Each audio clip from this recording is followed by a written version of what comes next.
લગ્નની સિઝન તો જતી રહી છે, પરંતુ તેમાં જે ખાટું રસાવાળું ટેસ્ટી એવું ખાટું મીઠું બટેટાનું શાક બને છે, આજે તે જમવાની બહુ ઈચ્છા થઈ છે, તો થયું બનાવી લઈએ અને સાથે તમારી સાથે શેર પણ કરી દઈએ.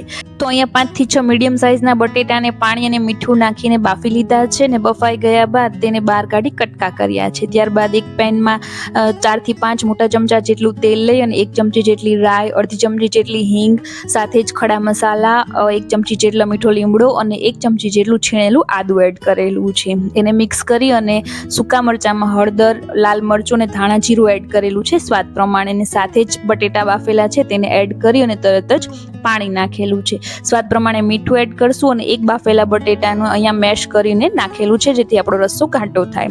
1 ચમચી જેટલો ગોળ એડ કરેલો છે અને આ બધી જ વસ્તુઓને સારી રીતે ચલાવી અને 10 મિનિટ ધીમા તાપ પર ઢાંકીને ઉકળવા દેવાનું છે. તો 10 મિનિટ બાદ અહીંયા હવે આપણું શાક ઓલમોસ્ટ રેડી છે. તો આપણે ગળપણ એડ કરેલું છે, તો સાથે જ 4 થી 5 ચમચી જેટલું આંબલીનું પાણી અને રૂટીન જે ગરમ મસાલો હોય તે 1 ચમચી જેટલો એડ કરીશું અને સાથે જ થોડો કોથમીર એડ કરી અને આ સ્ટેજ પર ગેસને બંધ કરી દઈશું. 5 થી 10 મિનિટ બાદ ઠંડુ થયા બાદ આ શાક થોડું આ રીતે ઘાટું સરસ થઈ જાય છે. તો એકદમ ઈઝી ચટપટું એવું લગ્ન પ્રસંગમાં બનતું રસાવાળું બટેટાનું શાક રેડી થઈ ગયું છે. તો તમે પણ જરૂરથી ટ્રાય કરજો.